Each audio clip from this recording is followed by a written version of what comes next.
Bueno, vamos a recordar el fin de aprendizaje, el propósito, que es distinguir las diferentes etapas históricas de la educación en México y su influencia en la formación educativa de las personas para la comprensión de los cambios derivados de las reformas educativas.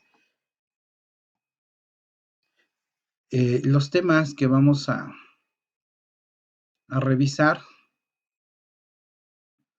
eh, ya nada más nos quedamos hasta 2006, queda pendiente 2013-2018. Y bueno, el primer tema que vamos a revisar es el programa integrado por la consolidación instrumental, programas para promover estudios de posgrado y Programa Nacional de Educación de 2006. Entonces estamos hablando de 94 al 2006. El programa integral para la consolidación de estudios es este conjunto de políticas públicas orientadas a la mejora del funcionamiento de las instituciones gubernamentales, de tal manera que, bueno, es todo un documento, es un libro de unas 80 páginas y se van desarrollando diferentes temáticas, formación y consolidación de la comunidad científica, desarrollo científico, innovación y PRONACES, demás elementos que van a ir desarrollando estas características en cada una de las de los de las políticas públicas para ir orientando. Es como una lista de cotejo sobre los elementos que se tienen que ir realizando. En este caso, como el título lo indica, fue de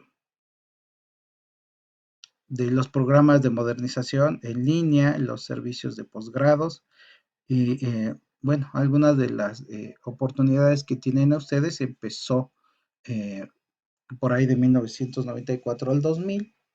Y bueno, finalmente el objetivo es consolidar la eficiencia operativa, la transparencia y la capacidad institucional del sector público, favoreciendo la educación. Entonces, les digo, este es un documento muy, muy extenso. Quien quiera buscarlo e ir revisando algunos elementos para que puedan entender un poco más lo que fue este programa innovador en su momento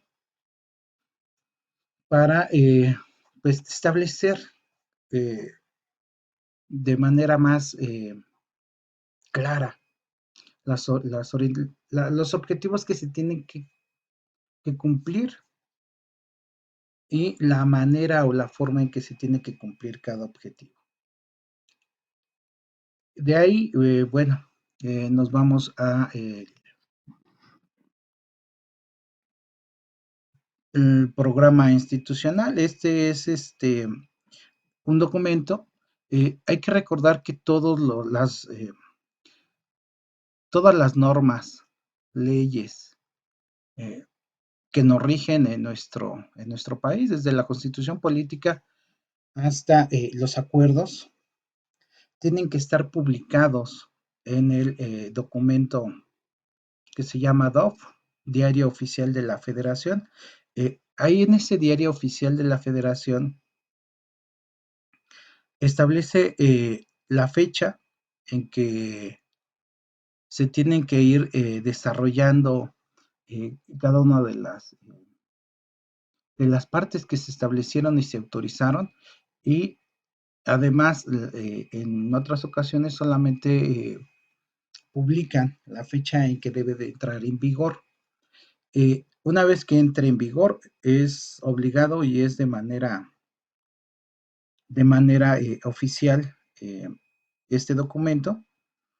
En este caso, eh, es el Programa Institucional de Entidades Sectorizadas derivadas del Plan Nacional de Desarrollo de 2019-2024. Anterior a eso, no encontré, pero bueno, quise poner esta imagen para que identifiquen este documento, porque si hacen alguna modificación al artículo tercero, primero modifican el documento, este mismo documento es publicado y posteriormente se agrega a la Constitución, de tal manera que, bueno, nosotros tendremos que estar revisando este documento que se llama Diario Oficial de la Federación para estar al tanto de lo que se está solicitando por parte del gobierno en todos los rubros. En todos los rubros sale este diario y es el que le informa a todos los encargados de las actividades que tienen que hacer y se tienen que desempeñar. Hay los acuerdos, las reformas educativas, todas se tienen que publicar en este diario, que es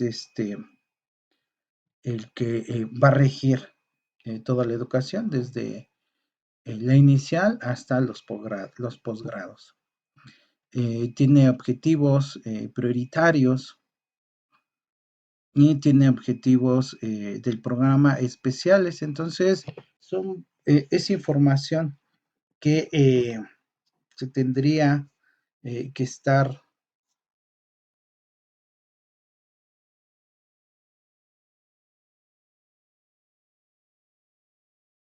es información que se tendría que estar revisando y que hay un cuadro como de doble entrada en el cual se van a estar revisando. En este caso, bueno, se está contemplando 2022 y 2021 para ver qué es lo que se ha ido avanzando, los retrocesos. No me voy a, no voy a aclarar mucho de esto, solamente quería que lo conozcan, que lo vean toda la información que contiene, pero no es del sexenio.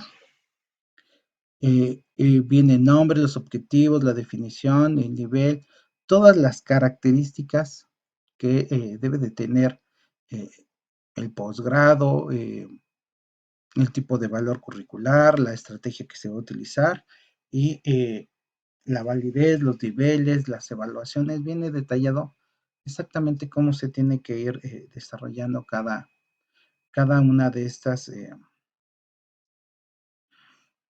instrumentos para que se integre la estrategia general que se tiene estipulada para educación. Viene la aplicación del método, los cálculos, demás para obtención de del valor curricular que lleva cada asignatura.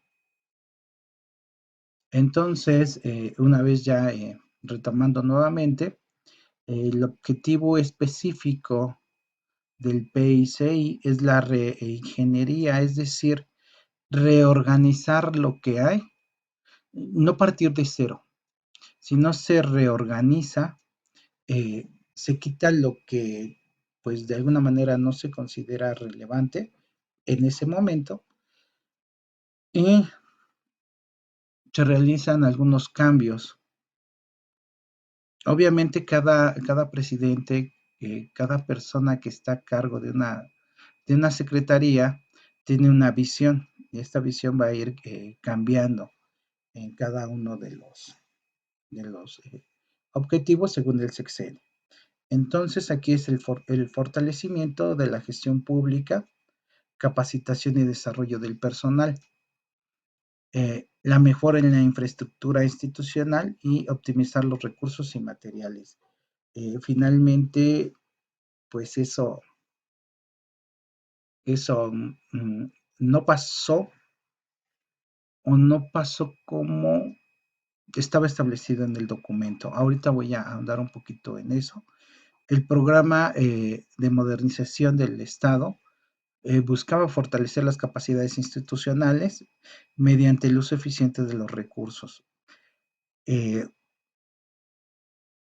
si recordamos, está en el 97 acababa de terminar el periodo de Carlos Salinas de Gortari, inicia el periodo de Ernesto Zedillo Ponce de León. Su propuesta de Plan Nacional de Desarrollo va de 1995 a 2000 y bueno, eh, ese expresidente tenía la visión de modernizar varios elementos. Ese era básicamente lo que él quería, lo que él necesitaba, era su visión. Se tiene que modernizar México y todo lo que conlleve. Entonces se establecen algunos elementos para poder llevar a cabo esta modernización, que bueno, finalmente eh, lo que sucedió fue un gran desastre. Inmediatamente entrando como presidente, toma posesión el 1 de diciembre. A finales de diciembre realiza, realiza unos cambios que, bueno, se le llamaron el error de diciembre, en donde todo, lo, todo el dinero de banqueros y algunas empresas eh, lo perdieron, lo escondieron, eh, no sé exactamente cómo decirlo, pero bueno, finalmente lo que hace Ernesto Zedillo en cuanto llega es salvar a la banca. ¿Y cómo la salva? Bueno, finalmente toma el adeudo de todos los banqueros, que al principio era una cantidad, eh, era un cuarto de lo que finalmente se tiene que estar, eh, de, lo, de lo que finalmente quedó eh, esa cantidad, ¿no? Es decir, eh, de ese cuarto que se tenía que pagar, finalmente se le agregaron tres más y se hizo una cantidad estratosférica.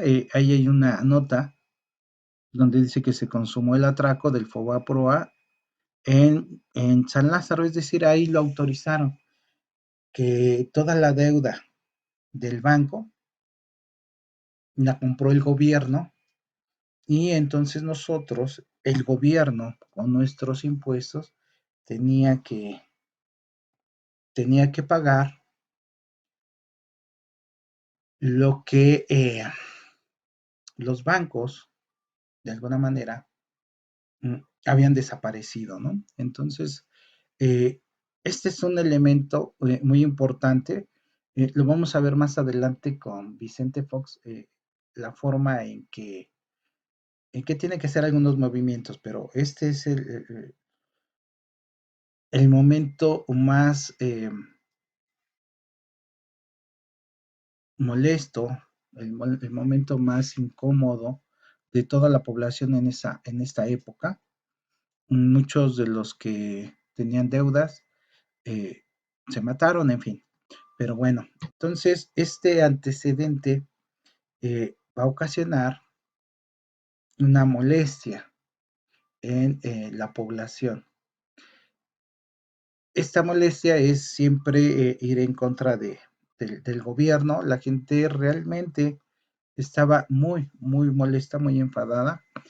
Si ustedes jóvenes están trabajando, lo más seguro es que parte de lo que nos quita el gobierno de impuestos a través del SAT, se va a pagar a esta deuda que ustedes ni siquiera, algunos ni siquiera habían nacido y ya tienen que pagar esta deuda y todavía, no recuerdo, pero si son de entre 30 o 40 años más, es decir, todavía dos, tres generaciones tienen que estar pagando este dinero que se desapareció y que, bueno, más, más adelante nos encontramos que 13, 14 eh, familias de México se volvieron multimillonarias, entre ellas eh, Ricardo Salinas Pliego. Pero bueno, eso es en cuestión de eh, un panorama iniciando, iniciando el sexenio de Ernesto Zedillo, que en su momento eh, se pensó y se dijo esto que acaba de decir la presidenta, perdón, Claudia, en este libro que escribió Francisco Labastida, que era el candidato de 2000 a 2006, en lugar de Vicente Fox. Entonces la presidenta Claudia mencionó en la mañanera, así como puse la imagen, esta información que escribió Francisco Labastida Ochoa cuando él era el candidato del PRI. No quedó, siendo que Cedillo era del PRI. Entonces, dice que Ernesto Cedillo Ponce de León sostuvo una este, presunta negociación con el gobierno de Estados Unidos, entonces encabezado por Bill Clinton, para que el Partido Revolucionario Institucional entregara la presidencia de México en las elecciones a cualquier otra persona o representante de cualquier partido.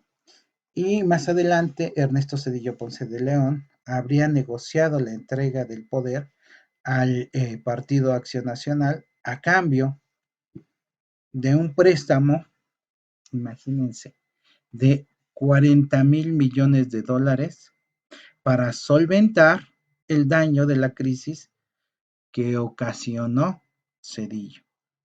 Entonces, no tan solo tenemos la deuda del Fobaproa, sino adicionalmente le pide a Estados Unidos 40,000 millones de dólares para poder tener dinero y poder empezar a trabajar dentro de su gobierno. Eso ocasionó que la deuda que tenía del Fobaproa se prolongara más tiempo y se tienen que pagar muchos más impuestos. Eh, esta deuda que fue muy conocida en su momento, Cedillo la pagó antes de que terminara el, el mandato de Bill Clinton. Entonces, esos rumores que siempre se habían dicho, eh, se habían, es- habían sido rumores de, de que toda la población pensaba que el gobierno de Estados Unidos influye en las decisiones de nuestro gobierno. Y bueno, aquí ya no queda duda, ya está totalmente claro. Otros de los elementos que, si se acuerdan, eh, en la Revolución Mexicana, siempre se dijo que Estados Unidos había hecho un convenio con el expresidente de esa época, el que quedara. Entonces, que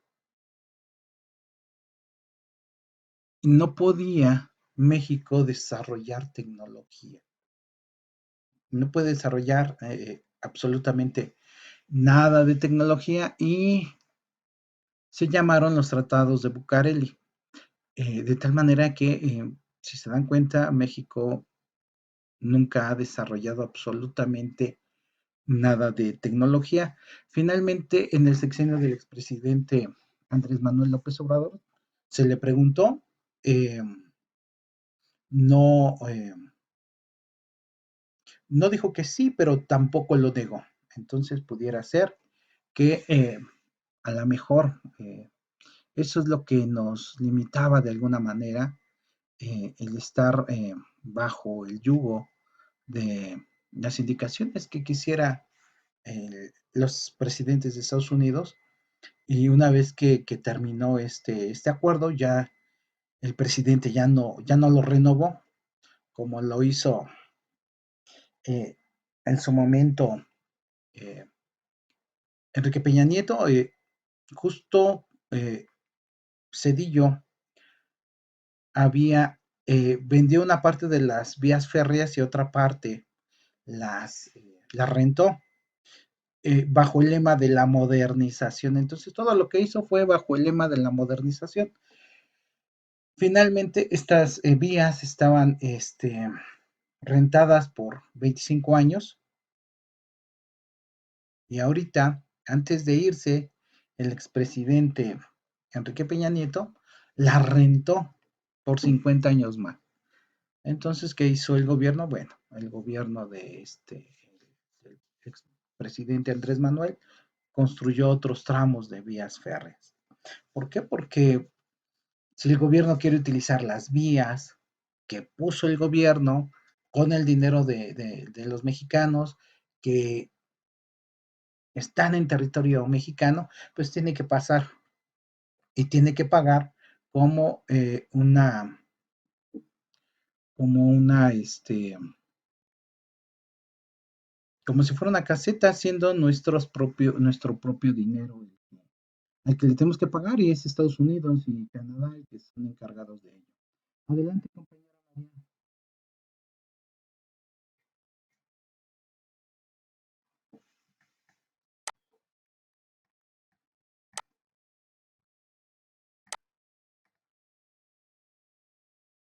No, no tengo, compañera, solicitud de ingreso.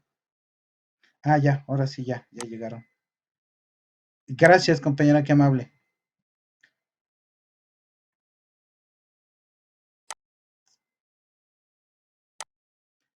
Entonces,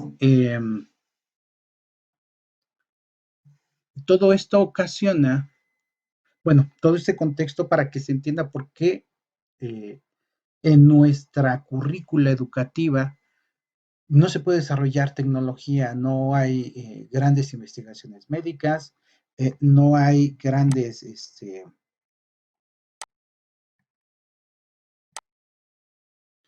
eh, ingenieros, no hay grandes ingenieros computacionales, etcétera, ¿no? Entonces no se trata eh, exactamente de que a lo mejor los expresidentes no les importó, a lo mejor a los expresidentes no les interesa que se haga eso, pero esa es una de las razones, ¿no? Como estábamos tan endeudados con Estados Unidos, eh, finalmente tenemos que obedecer las indicaciones que nos da. Ya después, más adelante, ya dice, pues a mí no me pidan dinero, pídanselo al Fondo Monetario Internacional, pero él es el principal socio capitalista, pídanselo a OCDE, pídanselo, pero eh, cada que pide dinero un gobierno, eh, inmediatamente la respuesta es sí, lo que necesites, pero estos van a ser tus planes y programas de estudio. De tal manera que cada que se pide al Fondo Monetario Internacional, cada que se pide a la OCDE, ellos son los que deciden cuánto es lo que se tiene que recortar o se tienen que ajustar los programas de estudio. Antes de 1970 venían de Estados Unidos a estudiar aquí a la universidad, a México, a aprender, pero después de todo lo que hemos estado viendo, pues ya no vienen porque se dejó de, se dejó de hacer ciencia, se dejó de trabajar, se dejó de hacer un sinfín de cosas que ahorita probablemente si esta presidenta tiene deseos y ganas de ayudar a nuestro país, pues, le echará muchas ganas a invertir en ciencia, que es lo que nos interesa. Se enojan algunos porque está creando algunos, pues no tenemos personal para crear, pero sí tenemos técnicos superiores que puedan armar estos vehículos eléctricos. Tenemos ingenieros para realizar eh, trabajos en las plataformas, pero no tenemos la capacidad y no tenemos el conocimiento para crear una plataforma. Entonces todo eso se estar comprando gracias a estas solicitudes económicas de los expresidentes a nuestros, pues, a otros gobiernos, a otros sistemas de gobierno.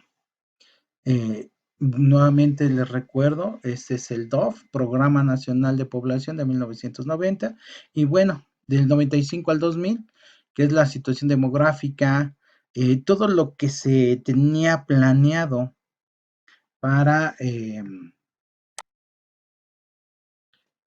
ese sexenio del 95 a 2000 que le tocó a Ernesto Cedillo Ponce de León,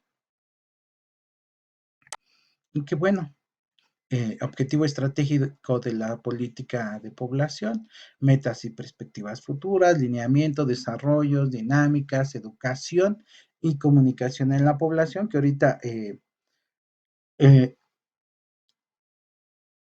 seleccioné esta información para que le demos una revisada. Eh, Población familiar y salud reproductiva.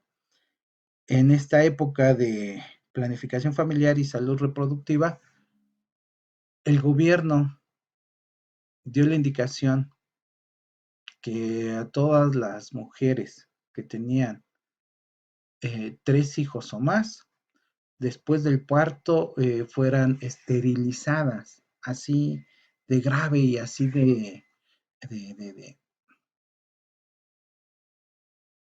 de ofensivo y de grosero fue esta situación, y que venían con una campaña entre de tener menos hijos para darles más,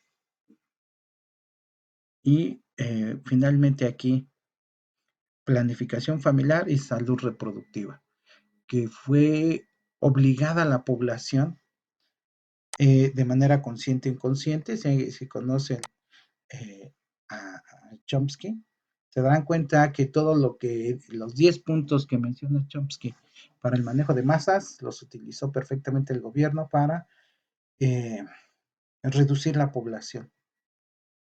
Por eso ahorita, anteriormente encontrábamos familias de 10, 15 hijos, y ahorita encontramos familias de uno o ninguno.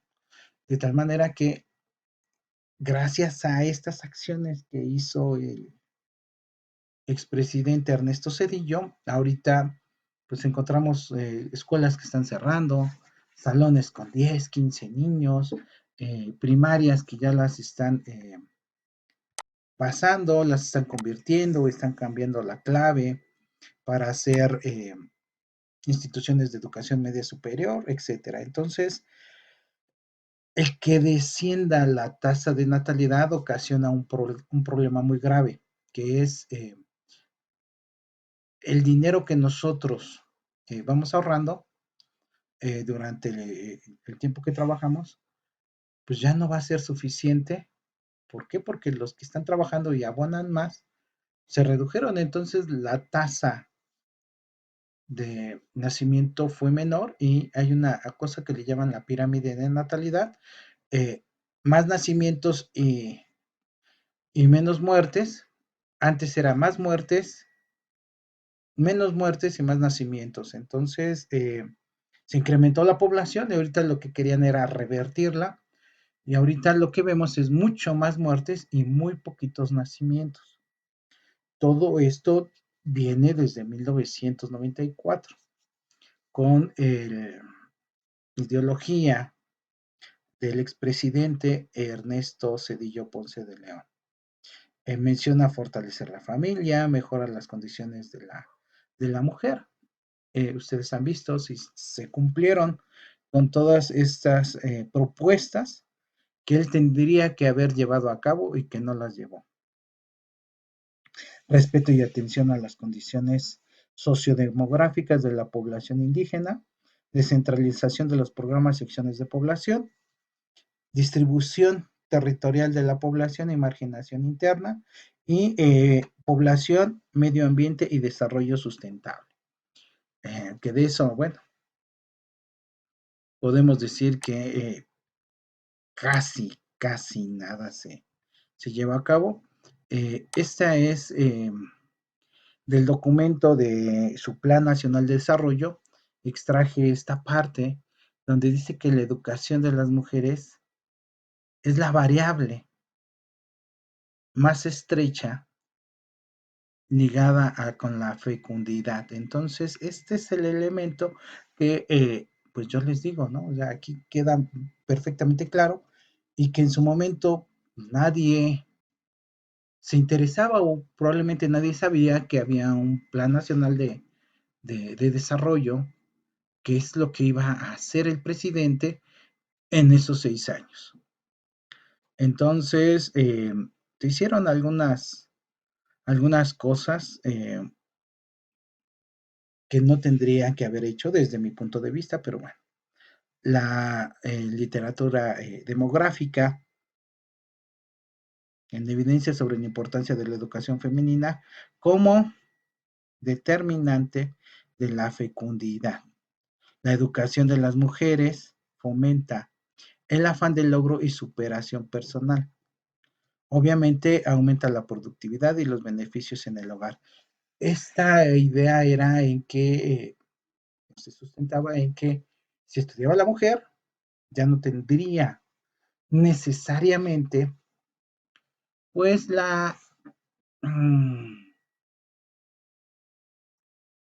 la necesidad de casarse y por consiguiente ya no tendría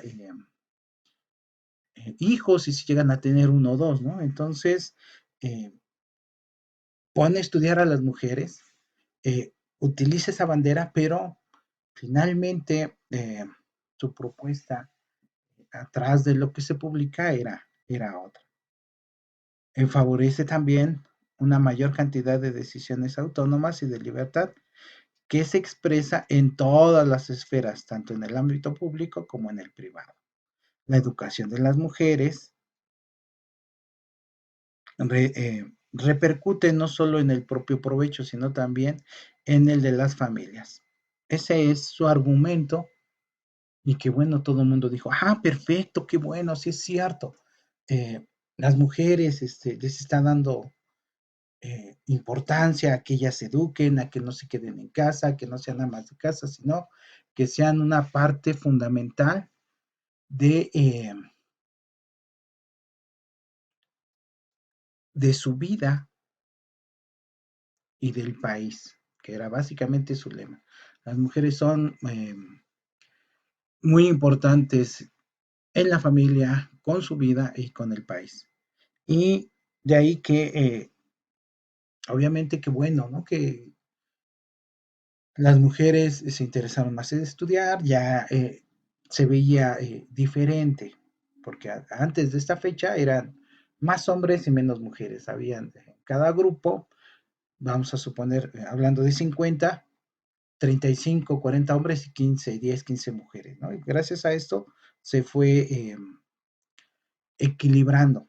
Digo, yo estoy de acuerdo que estudien, pero no era la forma de, de utilizar ese discurso, sino ser honesto y decir las cuestiones claras. Después encontré este otro documento de educación y comunicación en la población que se publicó en el Plan Nacional de Desarrollo, en el que dice que es necesario contribuir al fortalecimiento y consolidación de una cultura demográfica mediante el proceso de educación y comunicación.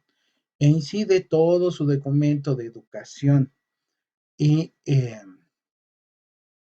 en planes y programas, todo lo toca la modernización y la cultura demográfica del país. La educación contribuye a transformar la mentalidad de los individuos y favorece la adquisición de valores y actitudes que promueven entre ellos el convenio de que pueden influir en su conducta demográfica. Si le interesaban los valores en, esta, en esta parte del sexenio y en los sexenios anteriores, habían borrado lo que era ética, no había ética, que era la que de alguna manera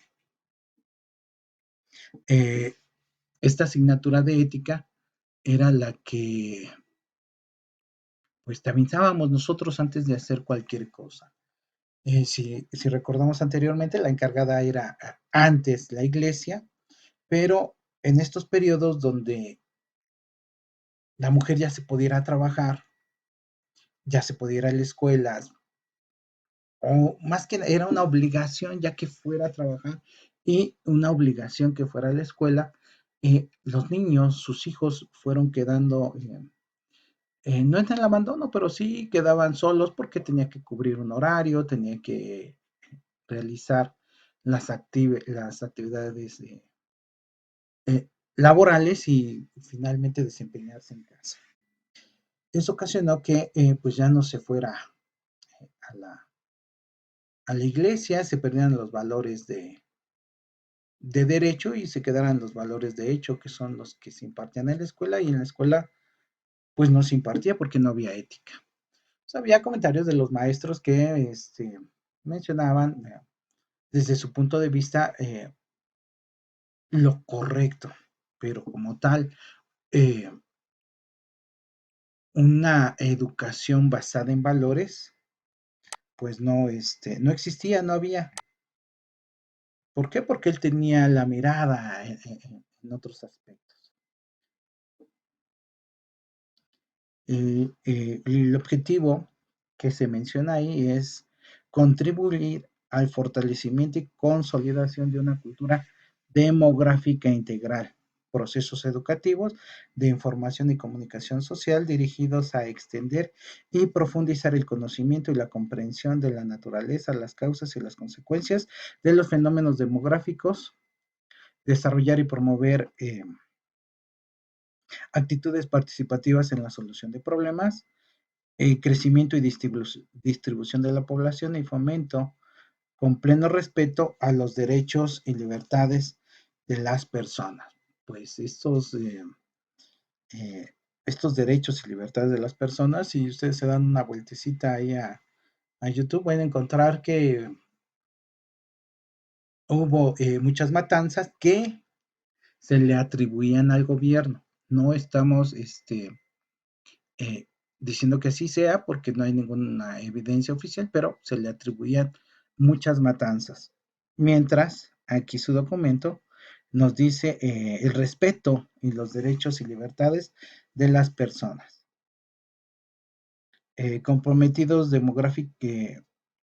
comportamientos demográficos que coadyuven a mejorar la calidad de vida de los individuos y las familias, con miras también a lograr un desarrollo sustentable. Es decir, antes de 1970, papá iba a trabajar y alcanzaba perfectamente para eh, lo que ordenaba la Constitución. El sueldo le alcanzaba para comer, pagar los gastos generales de la casa, que eran muchísimo menos que los de ahora, y distracciones, ir al cine, al teatro, algún balneario, alguna situación. Y alcanzaba solo con el trabajo de papá y éramos bastantes, éramos más en su momento. Entonces, esta parte fue influyendo en nuestras mentes de tal manera que menos hijos para darles más, entonces ya pasa o pasaba lo que pasa en este momento, trabaja papá, trabaja mamá, tiene uno o dos trabajos, son 3 personas y el dinero no alcanza. Pero bueno, aquí empezó y aquí vemos cómo esa ideología ya sabía lo que iba a pasar porque él decidió establecer este plan y ya sabía las consecuencias. Entonces él lo propuso y lo llevó a cabo. Finalmente, esto es lo que sucedió, que las mamás dejaran a sus hijos solos, el más grande cuidaba del siguiente y se iba a trabajar. Anteriormente la mamá se encargaba de revisar la tarea de los niños, se encargaba de ver cómo se comportaban, de transmitir valores, etcétera. Pues ya no, a partir de este sexenio fue el inicio de la decadencia en la que estamos. Eh, Tenemos aquí la gestión de José, José Ángel Gurría, que impulsó la modernización, el crecimiento y el liderazgo. Si se dan cuenta, por un lado el gobierno y por otro lado las empresas. Ahí se van, que era su intención, vender todo lo que había, como ya lo habíamos dicho, pasar de este estado paternalista a un estado eh, administrador. Una de las principales personas encargadas fue José Ángel Gurría, impulsor de políticas de modernización en el gobierno mexicano. ¿Qué, esta idea de estos empresarios era, bueno, no sé si se alcanza a ver o se alcanza a entender. Por un lado, eh, Ernesto Cedillo empodera a la mujer para que se vaya a trabajar. Por otro lado, los empresarios son las ideas que les da para qué, para indicarles, decirles, ¿sabes qué? Pues antes yo solicitaba mucha mano de obra, no había, eh, si recordamos, ¿no? Cuando se escasean las cosas suben y cuando hay abundancia bajan. Aquí como había escasez de mano de obra, escasez de trabajadores, los sueldos eran muy buenos. Entonces, para poder bajar los sueldos, pues las mujeres están listas para trabajar, las mujeres están listas para ayudarle a las empresas a bajar los sueldos. ¿Por qué? Porque hay mucha gente. Entonces, cuando llegaban, eh, pedían aumento o exigían sus derechos, pues la Coparmex ya había visto esa parte y dice, no, ¿sabes qué? Mira, el gobierno dice que contrate mujeres, entonces te corro y contrato una mujer. Y a la mujer la contrataban con mucho menor del sueldo. Ahí viene esta discriminación que ustedes sienten, o que existe, mejor dicho, y que vemos reflejada en los salarios de los hombres y los salarios de las mujeres. Empezó aquí. ¿Por qué? Porque al hombre, vamos a hacer un ejemplo, le pagamos 20,000 pesos mensuales, a la mujer le pagaban 8. Entonces corrían al hombre y contrataban una mujer que desempeñaba su función igual o mejor, con menos de la mitad del sueldo. Y la mujer, como acababa de ingresar, no tenía gran experiencia y demás, pues decía que sí. Entonces, desde aquí nos damos cuenta que cómo las empresas se impregnaron de los ideales de nación en lugar del presidente. Entonces, los que tomaban la decisión en este momento no era el presidente, era la Coparmex, que es finalmente la que organiza y controla a, a todos los patrones del país en México. Entonces, imagínense, aunada con la OCDE, ya se habrán dado cuenta o ya podrán vislumbrar un poquito lo que se venía o lo que a lo mejor ustedes, bueno, no son tan grandes, pudieron haber padecido en este sexenio. Tenemos el impacto y evaluación, mejora, perdón, en la eficiencia de los servicios públicos, reducción de la burocracia. Sí, se mejoran los servicios públicos porque se convirtieron en privados y por lo tanto, si se pagaba, bueno, cuando el servicio de transporte público dentro de la ciudad lo administraba el gobierno, cobraba un peso todo el recorrido. Cuando este presidente empezó a vender todo, que vendió absolutamente todo, todos los bienes de los mexicanos, se incrementó de pagar un peso, se empezaron a pagar 5, 6 pesos, 7 pesos y ustedes saben cuánto cobra el transporte público, privado. No se digan los taxis o etcétera. Obviamente, en teoría se tendría que mejorar, pero ya nos dimos cuenta que eso fue al principio porque eh, el transporte era nuevo, los camiones eran nuevos, entonces sí estoy pagando más, pero tengo un mejor servicio.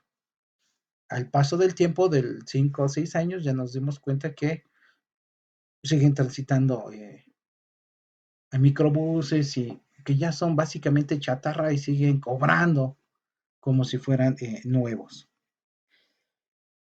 Y de tal manera que obviamente redujo la cantidad de burócratas, es decir, de todas las personas que trabajaban para el gobierno, pues ya no tienen ninguna empresa el gobierno, pues a todos los liquidó. Eh, y la gente se excedía, honestamente sí, desafortunadamente se excedía. Esta imagen nos aclara, y deberá ser así, no crean que sí es una caricatura, pero la caricatura era cierta. Este caballero que vemos aquí es asistente del ayudante del adjunto del vicepresidente del Comité Nacional para la Rendición de la Burocracia. Así como eso, había miles y miles de puestos que no servían de nada, pero estaban cobrando. Eh, la evaluación, aumento en la confianza de la ciudadanía en cuestión de la privatización. ¿Por qué? Porque estaban perfectamente en sintonía con la lavada de cabeza, la lavada de cerebro que el gobierno les o nos estaba realizando para poder hacer lo que él quería, poder llevar a cabo los planes de la Coparmex. Ya lo dijo el expresidente Andrés Manuel, que los que decidían pues eran los empresarios, el rumbo del país, y ya se dieron cuenta que no mentía. El gobierno de Ernesto Zedillo consideraba la educación que era un factor estratégico del desarrollo que hacía posible asumir modos de vida superiores. Sí, pero ese era el documento oficial, pero la realidad es que pues no se hizo absolutamente nada.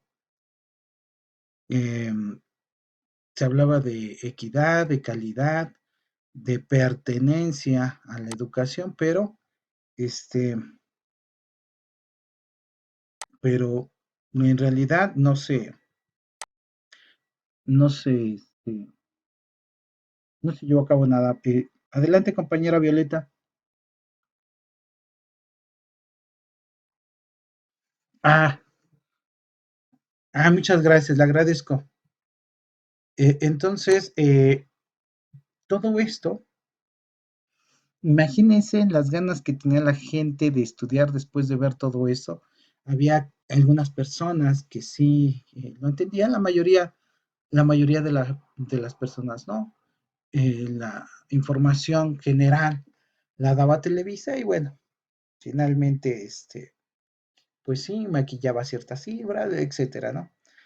Eh, el programa para promover estudios de posgrado del 94 a 2000 eh, fue una estrategia para incrementar la calidad y la cantidad de los estudios de programa en México, promoviendo la especialización y la formación de capital humano. Esto lo que hizo fue lo que ya se estaba haciendo en el mundo y que estaban obligando al país, a México, que era la especialización o las subespecialidades, donde antes el médico general hacía absolutamente todo y ya después se vio obligada la medicina, que fue uno de los primeros pilares, en, bueno, vamos a especializarnos, neurólogos, este, ginecólogos, geriatras, cardiólogos, etcétera. Entonces se fueron la especialización y a partir de ahí tomaron la idea y la idea era que toda la gente se especializara, es decir, se quedara en un solo lugar, desarrollara las habilidades y la capacidad para reducir y optimizar el tiempo. No sé si han visto ahí los videos de los chinitos que ya tienen mucha habilidad. Eso es lo que quería en ese momento. Ahorita ustedes a lo mejor lo verán de una manera eh, muy irrisoria, ¿no? Que eso es lo que se quería en su momento, pero bueno, no estaba la tecnología tan desarrollada.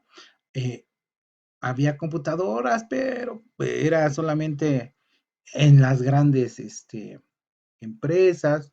Los bancos todavía no tenían computadoras, todo se hacía de manera manual, pero bueno, era el inicio de este boom, ¿no? Que las computadoras llegaron aquí, bueno, la primera computadora que vi fue en 1985, ya monocromática y demás, pero bueno, eh, pero el problema era el almacenamiento de la información, que era muy grande y no tenía así como que mucha capacidad, y por lo tanto como que no fue muy práctico hasta que, bueno, se creó, se inventó la nube y finalmente toda la información hasta la fecha sigue ahí.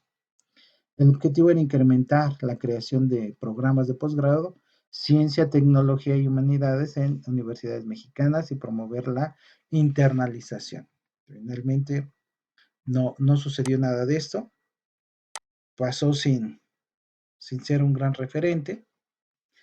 Eh, Aquí puse unas gráficas para que se note un poquito más el contraste entre el discurso y la realidad. Los ejes principales del programa: fortalecimiento de la infraestructura académica, creación de becas y apoyos financieros a estudiantes. Ah, hasta ahorita que el expresidente sí, realmente, y yo he visto que sí hizo mucha inversión en infraestructura con la escuela es nuestra. Todo lo que dice la escuela es nuestra se invirtió, no lo hizo el gobierno, el dinero fue asignado por escuela, tampoco lo tiene el director. Es como un conjunto de elementos en los que se tenía que estar trabajando, es decir, era mesa directiva, director y subdirector. Y ellos se encargaban de invertir. El director no tocaba el dinero, los que lo podían hacer eran las vocales, eh, la tesorera, etcétera, de las escuelas, y ella es la que se encargaba, ¿no? Hacían varios, eh, pues buscaban presupuestos y al mejor postor es al que le hacían le decían que hiciera el trabajo del mejora que se requería y bueno, de un lado estaba ofreciendo trabajo y del otro lado estaba mejorando el abandono que tenían durante muchos años estas instituciones. Ahorita hay becas, eh, ahí sí, no sé, hay becas que promueve el gobierno, pero en realidad no sé si se está llevando tal cual dice el programa o en menor medida. Ahí ustedes sabrán esta parte. Yo estoy inconforme con que las becas solamente se les den a los alumnos de escuelas públicas, los alumnos de escuelas privadas también. pagan impuestos sus papás y ustedes. Entonces, ahí sí es un área de oportunidad para el gobierno.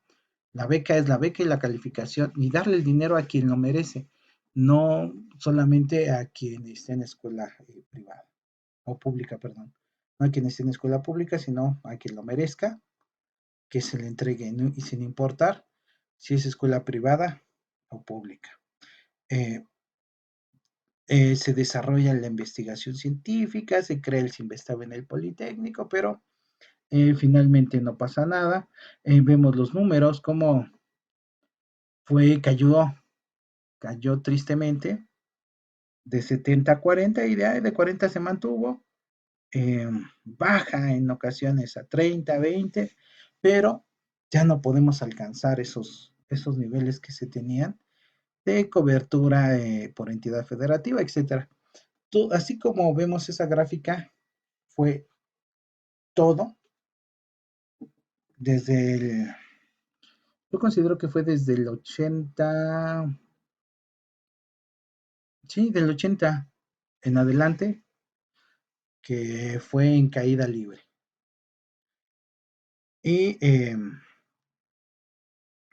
esta es una cita tal cual: la calidad de la educación en los posgrados es crucial para el desarrollo de la nación y su capacidad para la innovación. Aquí es donde viene la palabra innovación y calidad, educación de calidad.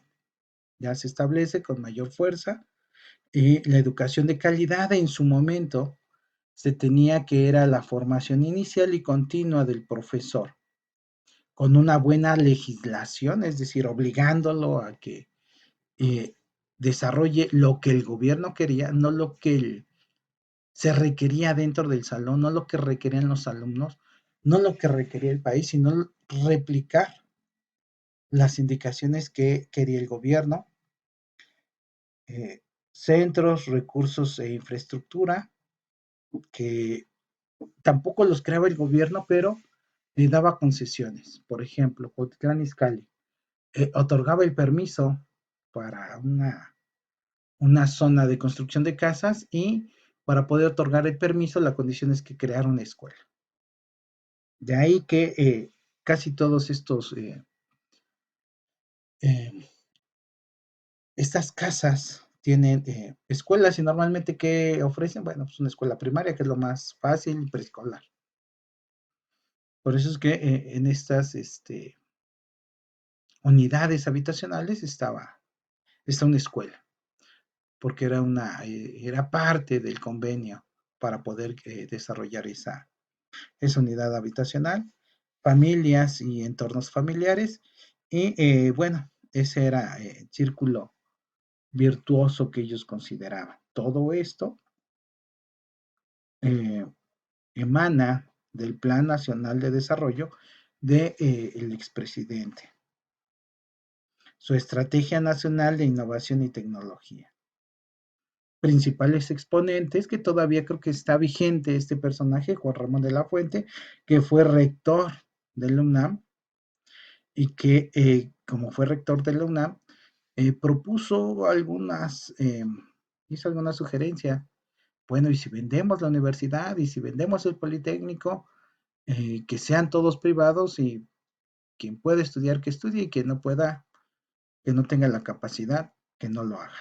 Entonces, eh, de aquí salieron algunas ideas. Eh, con,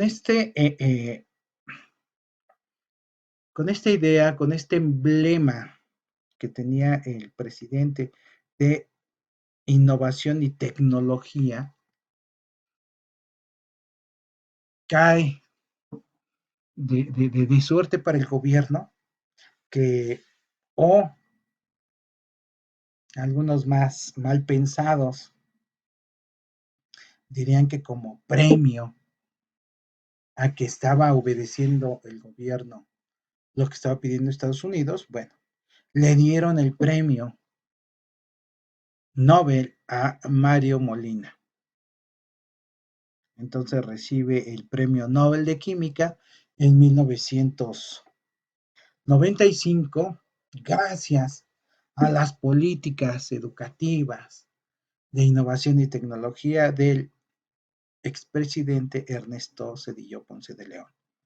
Evidentemente, el señor, el ingeniero químico, ya se había formado, ya estaba, no se vio beneficiado, pero bueno, sí fue un emblema. No fue el único, pero bueno, ahorita mencionamos algunos otros. Con base en eso, la evaluación de los resultados aumenta la producción científica, la creación de nuevas líneas de investigación y fortalecimiento del capital humano. Eso es su lógica. La realidad fue totalmente distinta. Producción científica, yo les pregunto, compañeras, compañeros, actividades de investigación. ¿Sabemos investigar? ¿Hemos llevado a cabo investigación?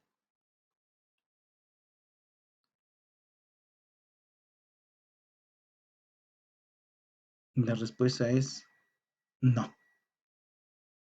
No, esa es la respuesta. ¿Por qué? Si el expresidente dijo que las líneas de investigación y fortalecimiento, ustedes díganme si fueron ciertas o falsas. Él decía que las actividades de investigación, las tutorías de productores de investigación, la participación de eventos científicos y los proyectos de investigación es lo que iba a sacar a México del problema que él mismo nos metió.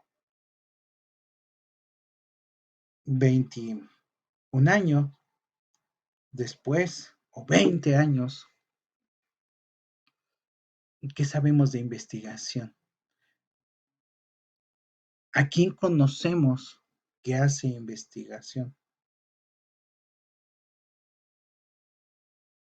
¿Quién recuerda las diferencias entre investigación documental, investigación científica, estudio de caso?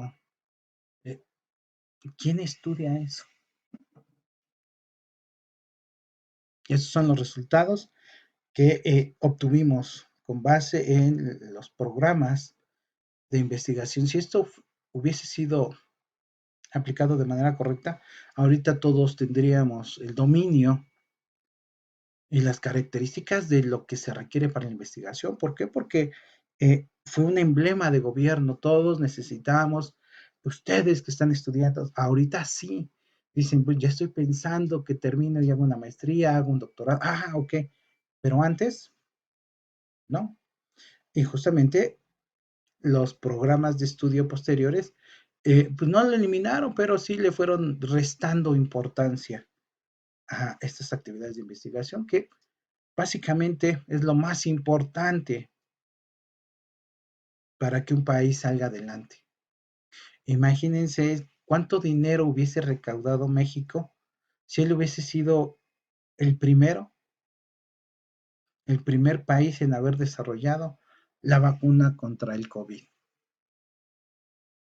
Pero el expresidente Andrés Manuel dijo, ya está, ya cuántos años lleva del COVID, ya casi llevamos 5, y la vacuna no sale, no queda, no está, no, lo que sea, pero no está. Entonces, estos resultados de investigación y fortalecimiento al capital humano y especializado no, nunca se llevaron a cabo.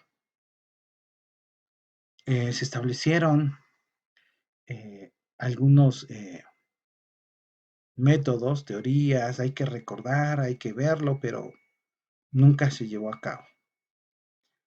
Investigación disciplinada, sistemática, racional, comparable, verificable, ética, tampoco. Conocimiento científico válido, confiable, objetivo, nada. De hecho, hasta las quitó, porque antes en secundaria se llevaba 4 horas de laboratorio y ahí por lo menos le enseñaban a uno lo elemental del proceso de investigación. Entonces, Finalmente, o tristemente, no hubo desarrollo, pero la producción científica se refiere a la creación y difusión de un nuevo conocimiento generado principalmente a través de la investigación en diversas áreas del saber, como las ciencias sociales, naturales, ingeniería, tecnología y humanidades. Eh, por esta época, ustedes que son pedagogas, ya debieran de conocer a Ángel Díaz Barriga. Él hizo investigación, esa investigación que él hizo en otros países y que fue eh, se aplicó ahorita para la nueva escuela mexicana. ¿Y cuál es el resultado que están viendo nuestros niños? Es muy prematuro hablar, pero eh, ya saben más, ya tienen más dominio de ciertas áreas. ¿Qué se ha visto? ¿Qué se ha visto? Porque básicamente se basó en la propuesta de Ángel Díaz Barriga, que hemos visto. Él fue el que investigó, él fue el que hizo o desarrolló, o estuvo ahí desarrollando su idea junto con el gobierno y los secretarios de educación. ¿Qué se ha visto? ¿Qué saben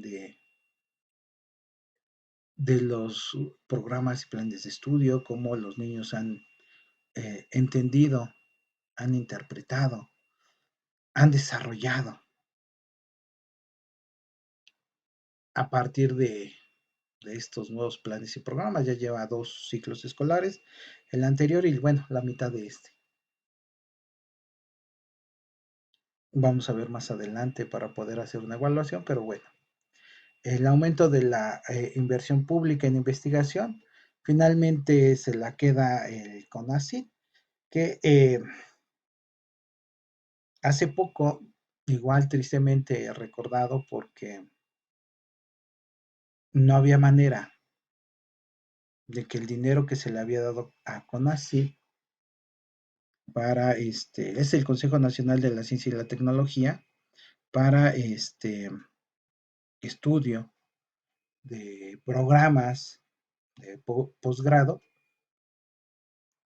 tuviese evidencia de su trabajo. Se le hizo una evaluación y entonces el expresidente Andrés Manuel dijo, no hay resultados, vamos a quitarlo. No sé si ya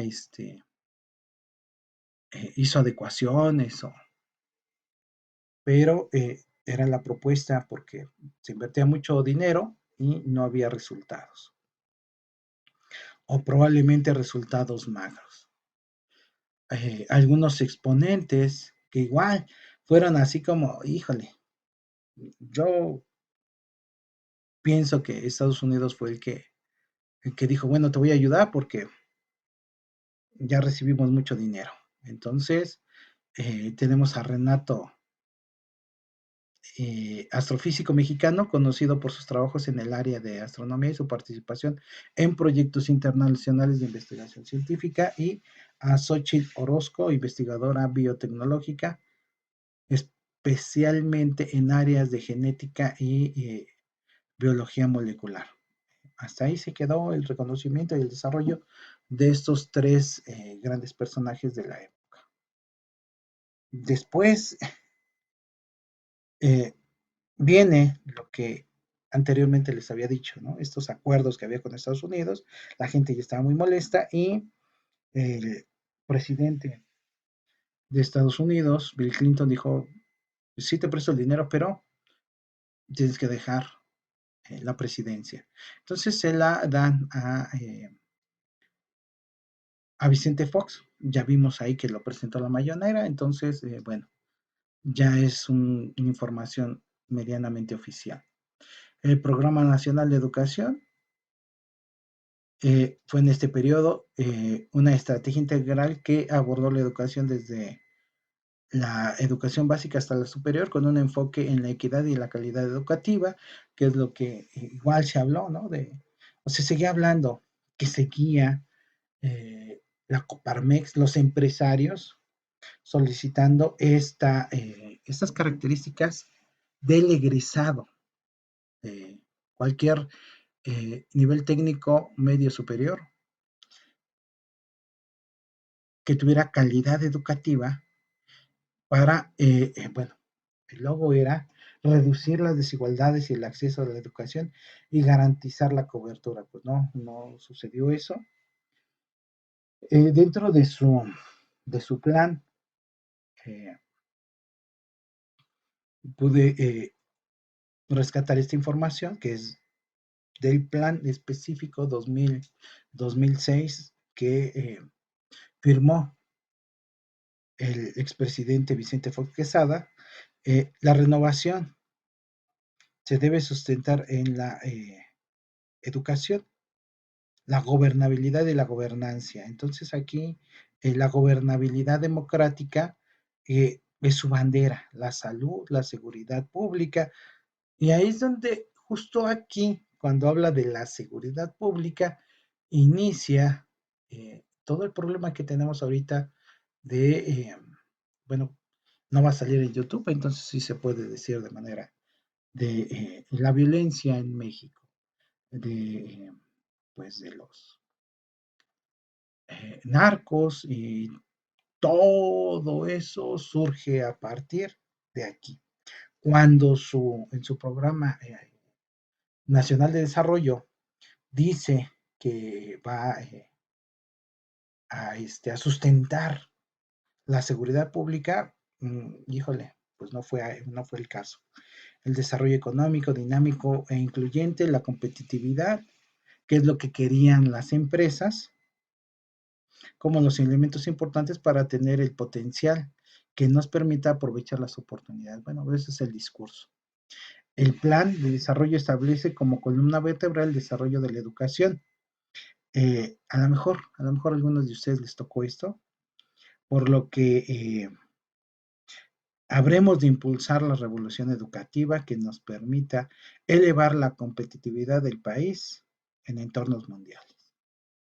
Bueno, el plan establece como objetivos que permitirán realizar los cambios medulares, perdón, que este gobierno impulsará. Cambios que consoliden el avance democrático, que es su bandera, que abatan la inseguridad, que es su bandera, y que cancelen la impunidad, que es su bandera. En la realidad, todo lo contrario. Que permita abatir la pobreza y lograr una mayor igualdad social, todo lo contrario. Una reforma educativa que asegure oportunidades de educación integral. Eh, esta reforma educativa, espero que ya vayan entendiendo por qué se va a hacer esta reforma educativa. Porque lo requiere el país o porque ya estaba pensando en pedir dinero y al pedir dinero tiene que modificar planes y programas de estudio. Entonces, eso es lo que ponía en su plan. Una reforma educativa que asegure oportunidades de educación integral y de calidad para los mexicanos. La calidad de los mexicanos en su trabajo es correcta, pero para el beneficio de los empresarios, es decir, eh, damos el 100% con un sueldo del 10 o 15%. Eso es lo que estaban buscando los empresarios con los salarios que se tenían en ese momento, el salario mínimo que se estableció en ese momento, que aquí es el 2006. Salió Enrique Peña Nieto en el 2018 y el salario mínimo diario era de 88 pesos.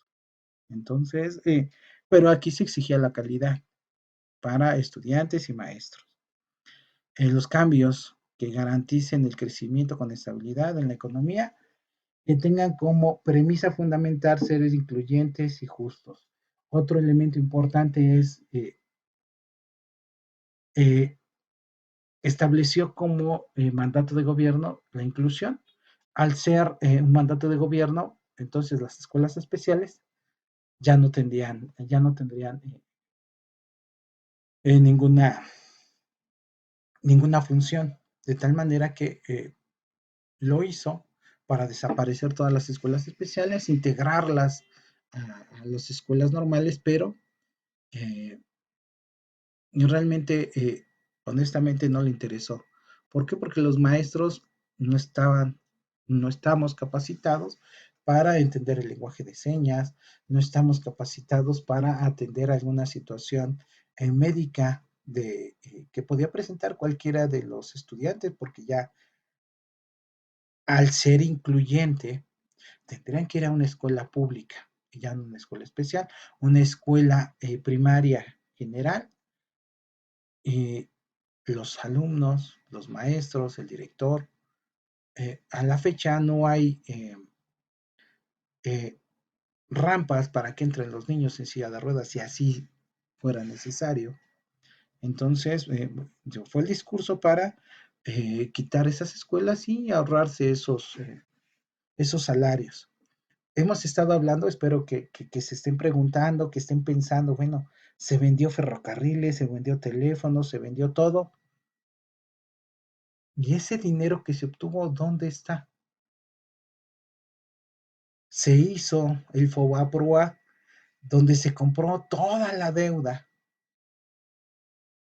¿Dónde están esos beneficios? ¿Dónde están todas esas cantidades trillonarias de dinero?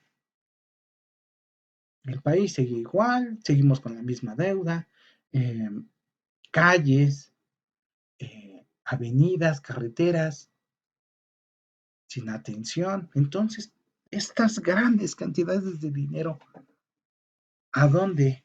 ¿A dónde están? ¿Los maestros? ¿Las escuelas? ¿Los estudiantes con becas? ¿Dónde están todas esas cantidades de dinero?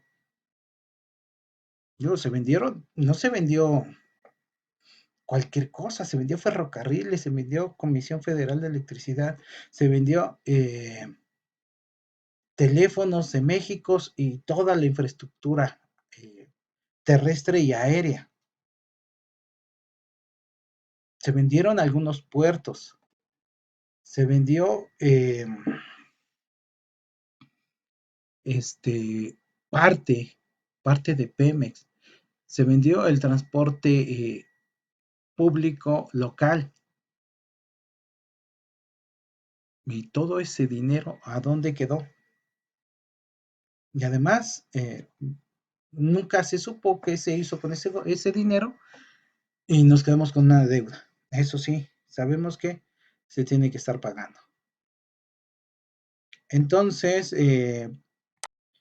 principales ejes que menciona el plan y programa de Vicente Fox: ampliar la cobertura educativa, no se hizo; expansión de la infraestructura educativa en regiones marginadas, no se logró; mejora en la calidad educativa, con sus reformas curriculares, que ya sabemos cuál es la intención de esas reformas curriculares y programas de capacitación docente.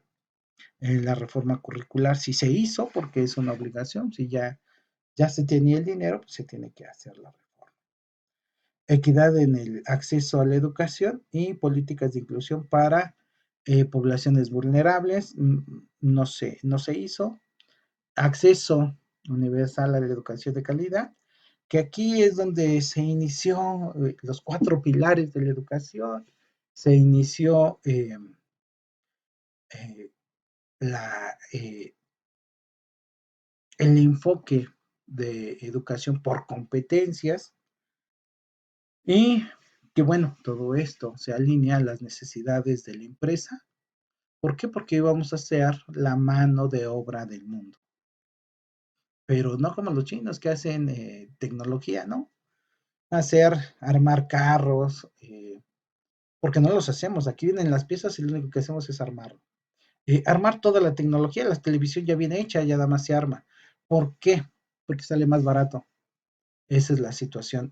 Mandar todo por separado, porque todo lo hacen las máquinas, pero el ensamblarlo requiere de manos técnicas especiales y con el conocimiento adecuado. Pues, ¿dónde? México. Sueldos miserables y una alta calidad en el trabajo que se hace. Esas televisiones, creo que estaba aquí, creo que todavía sigue Samsung aquí por por Guanajuato y algunas otras empresas. Había muchas empresas de vehículos en el norte del país que, bueno, ya han ido cerrando por cuestiones de problemas presentes con otros gobiernos. El documento donde se extrajo, Plan Nacional de Desarrollo 2001-2006, Estrategia Nacional de Inclusión Educativa, que fue solamente el lema, pero la realidad fue totalmente diferente. Principales exponentes, Carlos Tunerman, defensor de la educación básica, uh, José Ángel Córdoba Villalobos, secretario de Educación, que bueno, lo único que hizo fue ejecutar las indicaciones que vienen de otros países. Evaluación y resultados se evalúan muy bien. El aumento en la cobertura educativa, especialmente en educación primaria y secundaria. Sí, ¿por qué? Porque sí es obligatoria. Entonces, sí o sí tenían que estar. Por eso es que sí se incrementó, no por realmente el interés propio de los padres o de los niños, sino porque era una obligación y si no, se tenían problemas. En la evaluación, avances en la formación de docentes, medianamente sí hubo muchas oportunidades para que los docentes que tenían normal elemental, normal básica, terminaran sus estudios para que adquirieran la licenciatura y así, ¿cómo los obligó? Se establecían diferentes salarios. Salario normalista es el que se tenía, si querías ganar un poco más, era el de educación, salario de maestro super A, super B, estudiante, pasante y con licenciatura. Entonces, esa era la manera en que obligó el gobierno a capacitar a los maestros en horario sabatino, etcétera. Entonces, ahí es donde sí se mejoró, sí, los maestros sí se capacitaron. Ya todos en este momento tienen licenciatura, todos han pasado por primaria, secundaria, y medio superior y superior. Entonces sí mejoró, esa parte sí es cierta, pero viene los primeros indicios de la globalización. La globalización que es este cambio en el comercio y las finanzas internacionales. Entonces viene la globalización y el maestro termina de medio capacitarse, inicia la globalización, se crearán aldeas mundiales, vamos a ser ciudadanos del mundo. eh, ajá. Aquí llegó tarde y cuando llegó ya estaba terminando. Entonces, pues no tenemos grandes referentes de globalización de esta economía mundial porque no teníamos dinero. Acabamos de pasar eh, el sexenio, de sobrevivir el sexenio del expresidente Ernesto Zedillo Ponce de León y con lo poco que le dejó de finanzas fue con lo que pudo medio hacer algunos cambios. Obviamente, ahorita van a ver reflejados una parte de ese dinero que pidió el expresidente Vicente Fox Quesada. La globalización era un proceso multifactorial que se refería a la creación y conexión e interdependencia de los países y las regiones del mundo en los ámbitos económicos, políticos, sociales y culturales. Algo así como un Telecán, un tratado de libre comercio del mundo, en los que podemos ir de un lugar a otro, etcétera, ¿no? Es decir, en otras palabras, lo que hizo la Unión Europea, una misma moneda para los países que la integran, una misma calidad de vida para toda la población, uso de recursos económicos de cada país dependiendo de lo que tenían que hacer. Entonces, en la Unión Europea lo que se hizo, dijo, bueno, de todos los países que integran la Unión Europea, el más pobre es Grecia. Entonces le vamos a inyectar dinero para que lo aplique eh, en educación, en infraestructura, en todo lo que necesite, le damos trabajo y ya después nos regresa ese dinero. Sí, hicieron eso, le dieron el dinero, pero cuando llevan trabajo, dice Grecia, yo no tengo, y el dinero se desapareció. Y entonces, ¿quién lo va a pagar? Y bueno, estuvieron a punto de sacar a Grecia de esta Unión Europea, que bueno, fue como que la parte 2 de esta globalización.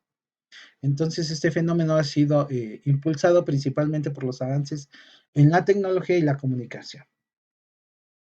Es un proceso de integración de los mercados, sociedades y cultura a través de la transferencia de bienes y servicios, información personal y capital a escala global. Le digo, es lo mismo, con la idea era hacer lo que hace la Unión Europea, que pueden transitar de un país a otro, tienen más o menos la misma calidad de vida, eh, tienen más o menos los mismos programas de estudio, eh, tienen más o menos la formación de todos esos países que integra la Unión Europea y que, bueno, ya al intentar aplicarlo, pues hay grandes desigualdades. Imagínense Estados Unidos y nosotros.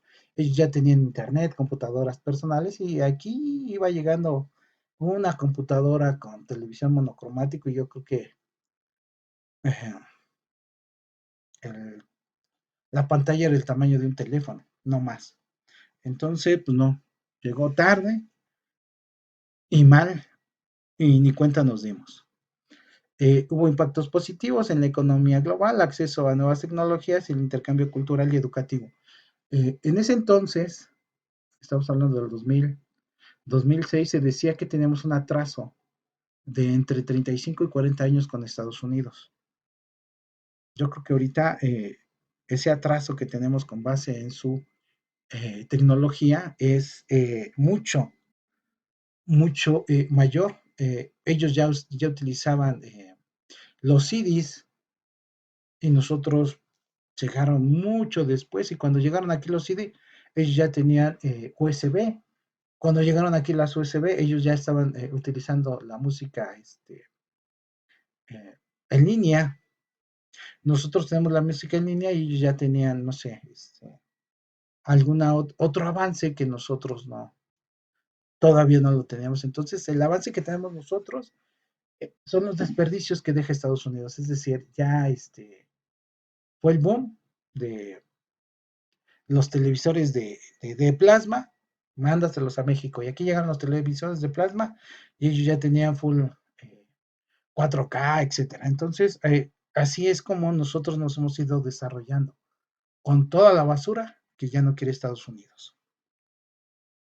Obviamente, sí, podemos decir que tenemos acceso a nuevas tecnologías, porque no las teníamos, pero no son tecnologías de punta, son tecnologías obsoletas cuando ya llegan aquí. Lo negativo es que, bueno, eso sí pasó. La globalización puede profundizar, de hecho no puede, lo profundizó, brechas de riqueza entre países mucho más ricos, ciudadanos más ricos que otros. Erosión de las culturas locales, es decir, lo que ahora se le llama gentrificación, es lo mismo.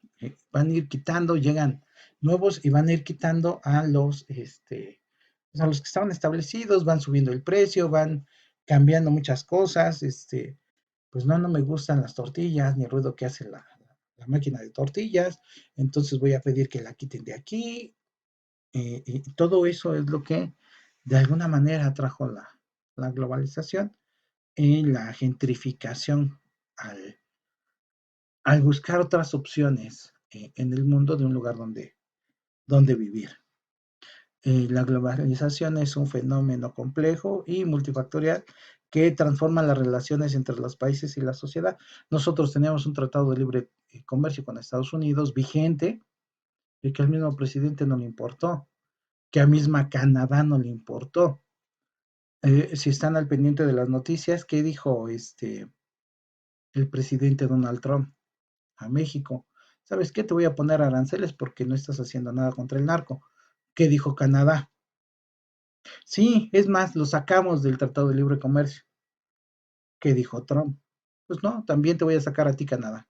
Entonces, todos estos ideales no, nunca se llevaron a cabo y menos con unas ideologías como las que tiene nuestro vecino del norte, en donde siempre nos había estado pisando y siempre estamos ahí a lo que él necesite, a lo que él quiera, porque tiene, tiene la fuerza y tiene el balón. Entonces, nuestros gobiernos siempre han sido de esa manera, ¿no? Entonces, bueno, la economía y la difusión cultural, equidad, justicia social y sostenibilidad ambiental, eh, cosa que no se llevó a cabo y en ningún momento se llevó a cabo nada de eso. Y y ya lo siguiente, que fue el emblema del presidente, a lo mejor les tocó, no creo, los equipos de, este, de enciclomedia, que invirtió en todas las escuelas. Había escuelas que ni tenían ni luz, no tenían techo, pero les llegó la computadora y el pizarrón electrónico, y que esa computadora y ese pizarrón electrónico, lo único que hacía era proyectar los libros que ya tenían los niños en físico.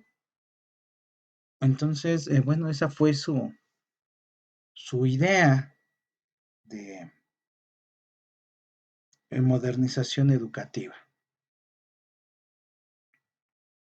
de pues, del expresidente Vicente Fox Quesada.